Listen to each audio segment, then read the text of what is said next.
रघुनाथाय नाथाय सीतायाः पतये नमः।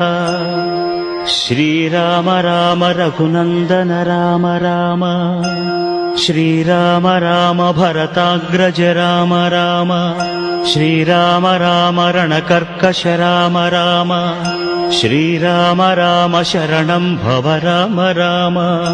श्रीरामचन्द्र चरणौ मनसा स्मरामि, श्रीरामचन्द्र चरणौ वचसा गृह्णामि, श्रीरामचन्द्र चरणौ शिरसा नमामि, श्रीरामचन्द्र चरणौ शरणं प्रपद्ये। माता रामो मत्पिता रामचन्द्रः, स्वामी रामो मत्सखा रामचन्द्रः, सर्वस्वं मे रामचन्द्रो दयालुः।